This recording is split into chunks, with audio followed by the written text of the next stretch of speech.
असंख्य समस्या आहेत. आपण जर बघितलं असेल विम्याच्या बाबतीत मंडळ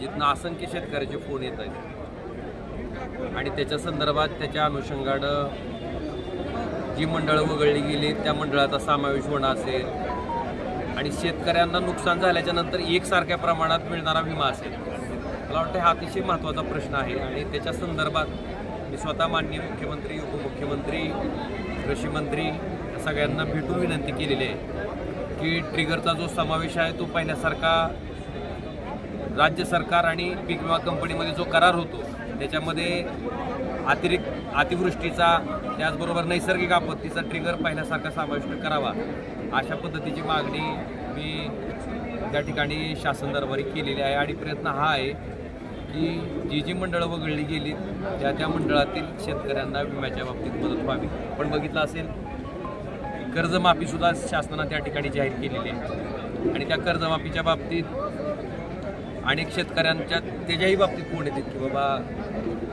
तुमचं फार्मर ID कार्ड जे आहे त्याच्या बाबतीतल्या काही तक्रारी आहेत, म्हणजे ज्या काही टेक्निकल गोष्टी आहेत.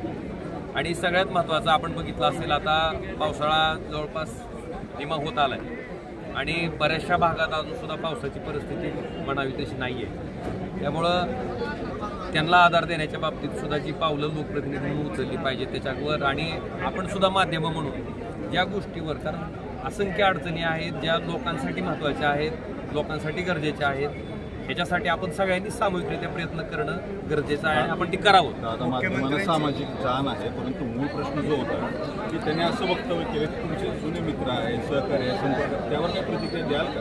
मी परत तुम्हाला तीच सांगू इच्छितो की आपल्या जिल्ह्यातल्या ज्या समस्या आहेत त्याच्यावर जर काही असेल आता मला माझं एवढंच विनंती आहे की ज्याच्या बाबतीत पालकमंत्री महोदयांनी काही स्टेटमेंट केलं असेल, मला वाटते पालकमंत्री महोदयांनाच आपण त्याच्याबद्दल खुलासा विचार. जिल्ह्याच्या अनुषंगाने आपण बोललात, पाणी दुष्काळ आहे, परिस्थिती आहे, हरित वर्षासाठी 12 लाख वृक्ष लावत आहेत. कसं पाहता याच्याकडे? शेतकऱ्यांना पिकांना पाणी नाही आहे, सामाजिक वनीकरण किंवा कोट्यावधी निधी खर्चून झाडी लावली जात आहेत. मला वाटतं जी झाडं त्या ठिकाणी लावली जातात त्या झाडाचं खरं तर ऑडिट होणं गरजेचं आहे आणि ऑडिट होत असताना किंवा मागच्या वर्षी जितकी झाडं लावली त्या झाडापैकी म्हणजे उदाहरणार्थ एकच 100 झाडं लावली असतील तर 100 पैकी पहिल्या वर्षात किती जिवंत राहिली, दुसऱ्या वर्षात किती जिवंत राहिली. मला वाटतं ह्याच्या बाबतीत लक्ष देणं गरजेचं आहे. नुसतंच वनीकरणाचा प्रोग्राम आपण त्या ठिकाणी मोठ्या प्रमाणात करण्यापेक्षा जिवंत झाडांची संख्या किती आहे ह्याच्या बाबतीत सुद्धा आपण सगळ्यांनी जागरूक असणं गरजेचं आहे. आणि तशा बाबतीत जर एक पद्धती तयार केली की बाबा लावलेल्या झाडापैकी किती झाडं जगली तर आपण बघितलं असेल की सगळ्यात वाईट पर्जन्य म्हणजे जिथं झाडांची संख्या कमी आहे, आच्छादन कमी आहे असा प्रदेश जर आपण बघितला तर त्या ठिकाणी आपल्या शेजारच्या लातूरच्या जिल्ह्याचा समावेश होतो, आपल्या धाराशिव जिल्ह्याचा समावेश होतो. मला वाटतं ही त्या ठिकाणी कमी व्हायला मदत होईल आणि निश्चितपणे कुठलीही योजना असेल किंवा शासनानं कुठलं धोरण एखादं ठरवलं आणि ते राबवायचं म्हटलं की त्याच्यात अडचणी ह्या असतात.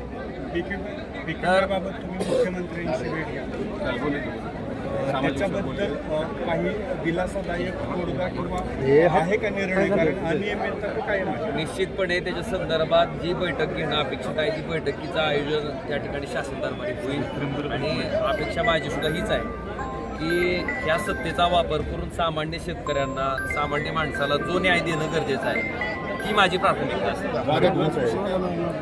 एक लक्षात घ्या, ड्रग्ज ही असा विषय आहे की त्याच्या बाबतीत कुणीही असेल तर त्याच्यात आपण त्याला कुणालाही पाठीशी न घालता त्याच्यावर कडक कारवाई करणं अपेक्षित आहे. कुठलाही विषय निघाल्याच्या नंतर त्याला राजकीय रंग द्यायचा प्रयत्न प्रत्येक वेळेस होत आहे.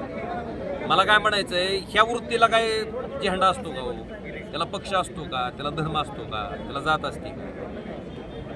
ही वाईट वृत्ती आहे आणि त्या प्रवृत्तीला ठेचलं पाहिजे ह्या मताचा मी सुरुवातीपासून आहे. कारण मी वारंवार त्या ठिकाणी म्हणलेलो आहे की आपल्या स्वतःच्या लेकरानं जर अशा पद्धतीचं व्यसन केलं तर आपल्याला चालू शकतं का? मग अशा पद्धतीचं वाईट व्यसन जर ग्रामीण भागात आणली जात असतील आणि त्याच्यात जे कोणी सहभागी असेल मला वाटतं त्याच्यावर कडक स्वरूपाची कारवाई झाली पाहिजे.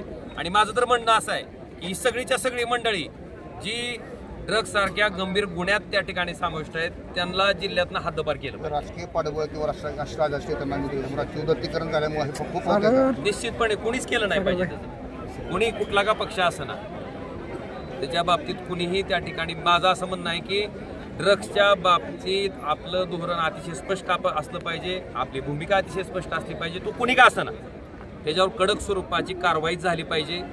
त्यांचा आहे म्हणून सोडा, ह्यांचा आहे म्हणून सोडा, मला वाटतं अशा पद्धतीचा दुजाभाव केला नाही पाहिजे.